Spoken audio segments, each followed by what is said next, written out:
elections. Regarding this whole issue, the family mum yaga na ko topa and then raised na questions lachena the several ministers he couldn't get answers. Now the story is like, what is your reaction?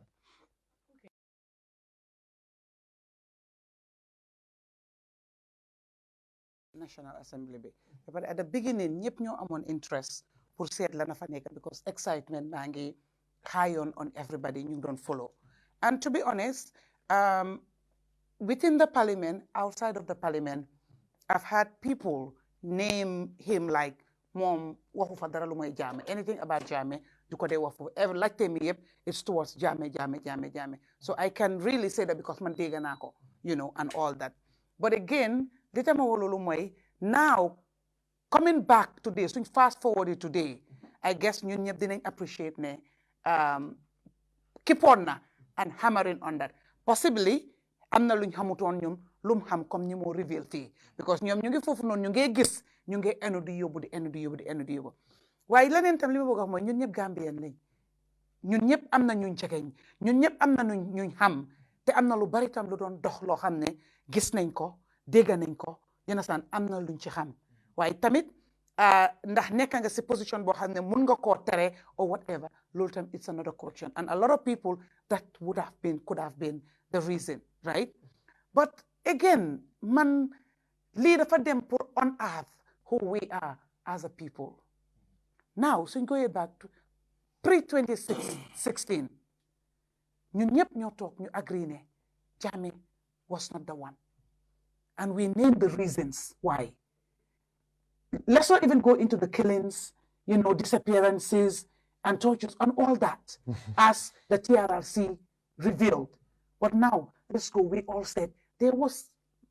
corruption at the highest level. And corruption in there, mungi amass a lot of wealth. Mungi nangu alali jamburi. Mungi am so many bank accounts. Mungi get into businesses. Lii mooy want the language at a time. And lii moo tax ñu bari were convinced ne Jammeh rek nekku fi ak ñi ko jegeñ ñun ñëpp a bokk ci dëkk bi so ñun ñëpp dinañ booloo ñu génne ko and then what we did and all that lu ne fanga la right ñu génne Jammeh and then the hope was ne liñ ne moom la jaamu jël lu moomut parce que ñun ñëpp xam nañ Jammeh fan la jógee balaa moo ñëw nekk président balaa ñëw take over ñëpp xam nañ ko suma maasi jëflante ne ñoom moom tooga moom lekka moom def lu bari soo ñi ko xam dafa bari soo xam nañ fi mu jógee ak fa mu toolu woon soo ñu nangu lu bari ne am na loo xam ne mu ngi ko amee woon moomu ko daf ko jël si nit ñi o alali dëkk bi la soo su dee ne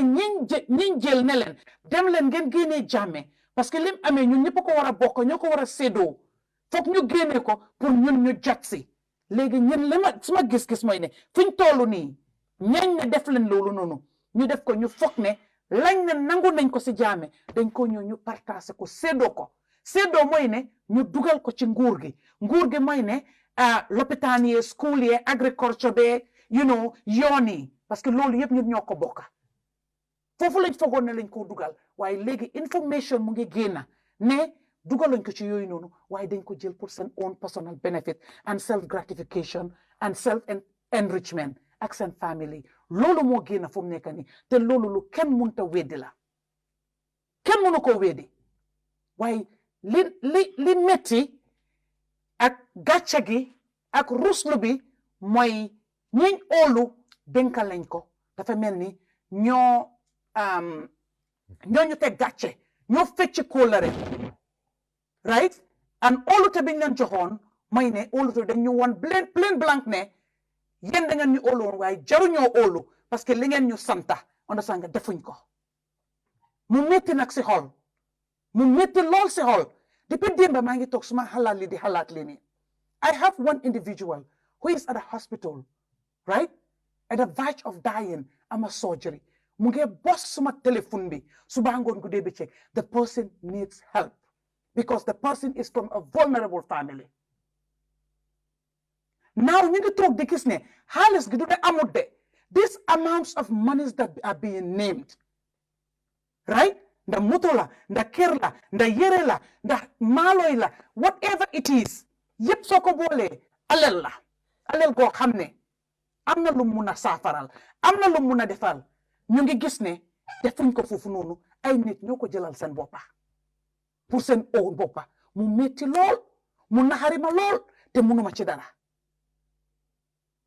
an naxar bi mu ngi gën a yokku man li ma fiil laa xam lay wax keneen ak keneen li ñoo fiil loo xam ne ñu ngi xalaat ne lii ñu jël nii suñ ko dugaloon fuñ ko war a dugal ñu aar ko iir ko toppatoo ko am na soxla yu bari yu munoon a faj am na méttit yu bari yoo xam ne munoon na ko saafaraat waaye defuñ ko mu doon lu métti man dama ragal suma askan buba man dama ragal suma nit ñi dama leen ragal ak may ko woon na ak sincerity dama ragal suma ay nit because fii ko fi óolu xam ko tuuti rek nga xeeb ko ko fi óolu woon di ko jay boo ko xamee tuuti rek nga xeeb ko because lii loolu la on earth loolu la wone amul sikki sàkkate amul dara luñ cee sugarcoat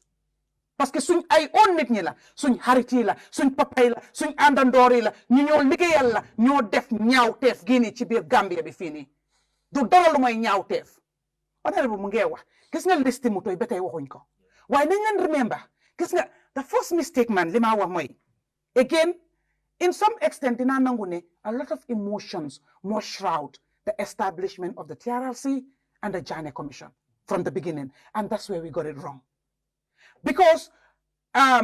investigations see parewut the commission has been set up and you start to investigate as they go a lot of things are coming up right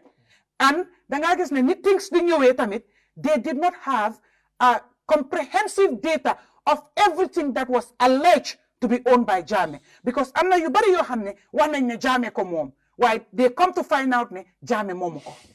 am na lu bari lu Jammeh jëloon wécciwu ko ba tey mu ngi woon si turi ña ko moomoon waaye still now jël ne ñu boole ko fa léegi suñ demee ba commission pare te delloo wuñ ko ay seen borom the records are there to show ne Jammeh am na lum nangu woon si nit waaye delloo ko waaye Jammeh commission bi jël nañ ko ana bagage yooyu ana kër yooyu ana alal yooyu noonu fan la dugal te seeni borom am na ñu dee am na ñuy dunda benn tey so foofu we got it wrong again ñun ñëpp luñ xamoon la xamoon nañ ne ba courant génnee di jooy ne start nañ di def ay yenn yoo xam ne ci moom gis-gisam warutoon liñ def mooy dañ ko génnee tàgge ko boor lijjante wuñ da li moo wax dëgg la lijjante wuñ dañoo wax du dëgg lijjante wuñ dañoo wax fan la toll ak fan la nekk dañ ko génnee rek tàgge ko boor ñoom i neen ñu continuer li ñuy def Jonathan ba tey loolu leerut kenn leeralu ko waaye lu óoroon bi óor ne ay jaay ak jënda mu ngi doon xew ndax jaay ak jënda yooyu noonu jaar na sarta jaar na yoon ba tey mënuñu koo leeralal parce que évidence yooyu génnul so foofu noonu def nañ fa mistake so yow naka nga commencé di jaay te yow amanguloo comprehensive list of li nga war a jaay ak li nga war a jënda li nga war a necca it's a government ba tey man dama fiiloon ne am na Jammeh bagaasam yoo xam ne government bi waroon nañ koo use we are talking about in excess of 400 cars of different types and models yoo xam ne they were brand new yoo xam ne dawutoon man dugg naa State House gis moto yoo xam ne ñu ngi fa muuru musuñoo génn biir State House bañ ko jëndee dawut biir Gambia waaye gis nañ fi OIC ñu order ay more than 100 moto so moto yooyu su doon ne dencoon nañ ko ñu toppatoo ko xaalis biñ spend pour jënda oto pour moom OIC waruñ ko woon a jënda ñun ñëpp gis nañ moto Yaaya Jammeh su amaan gan moto yi daan daw si biir dëkk bi ñun ñëpp gis nañ ko du ne ay fokk la ay xalaat la lu am la ana moto yooyu noonu kii mu ngi wax Rolls Royce yi nii ah I have somebody reached out to me I will not talk about the company that the cars were sold right but then ñaari Rolls Royce yoo xam ne ñun ñëpp gisoon nañ Jammeh mu ngi ko am right the silver shadows Rolls Royce and then the Phantom those two cars were taken to Senegal jaayuñ ko de by this current administration jaayuñ ko but what they did dañ ko exchange with other cars and limba wax ne moto yiñ ko exchange with that company was ne in Dakar actually 4 Land Cruisers right each of them at the time was costing about $70,000 and then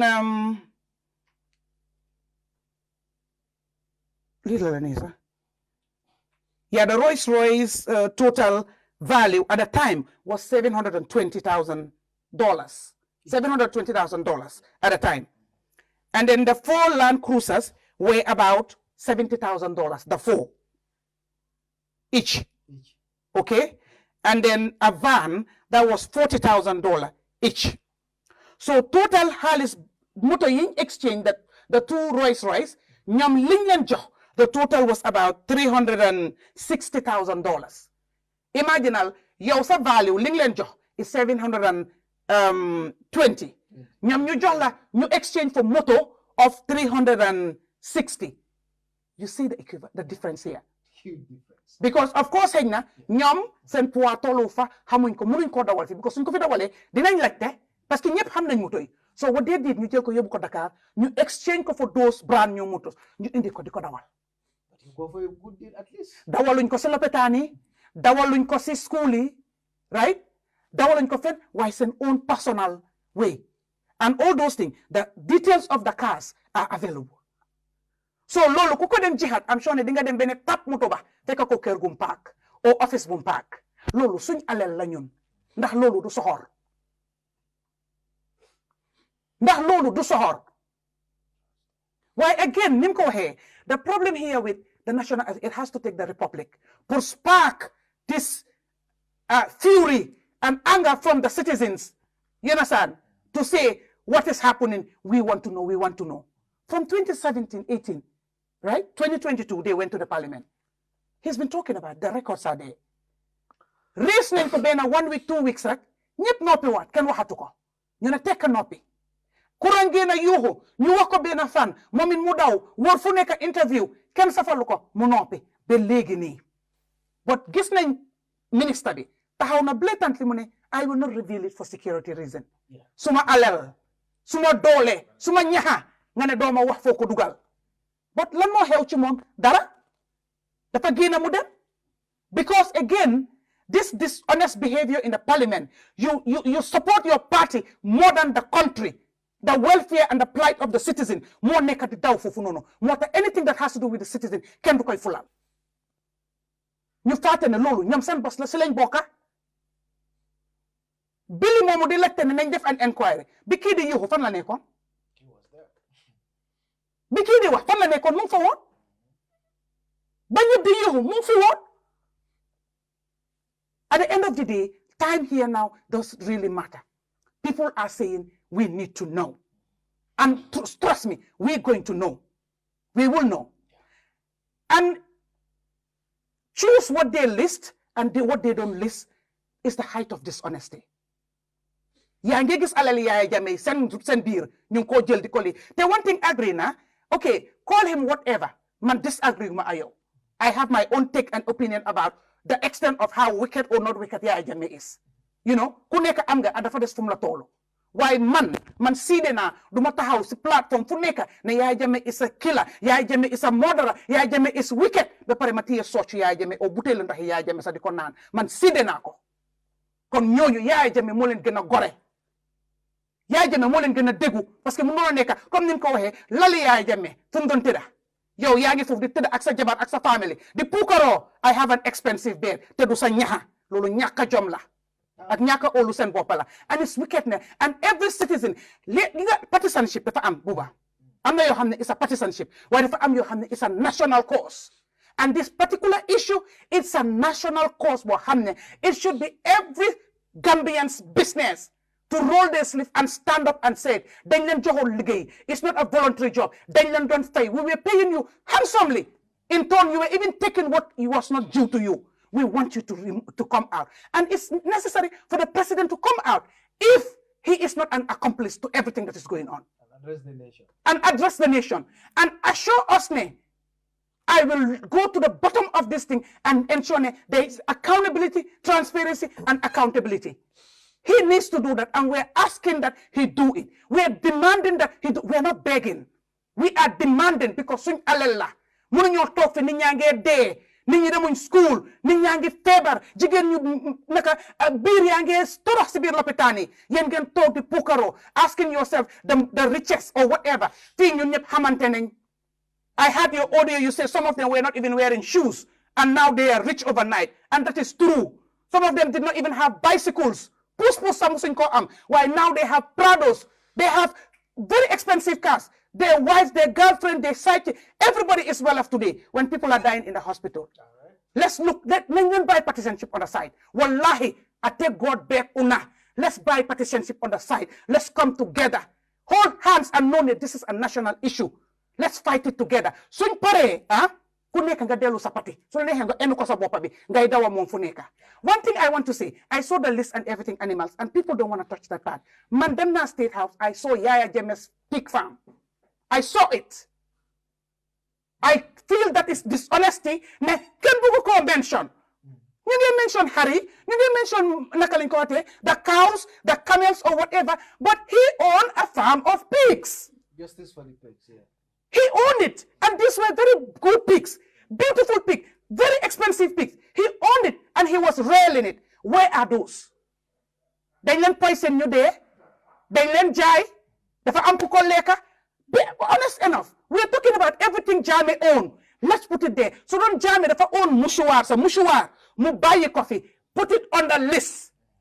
It's supposed to be Gambians' own. Let us decide what we do with those things. It's dishonesty for anybody to say, oh, because it's big, you understand, we cannot be talking about it. But he owned it. He spent our own money, allegedly, to buy those things and raid it for whatever reasons we don't know. Let's be honest. Thank you. Thank you so much. Nene, jërëjëf.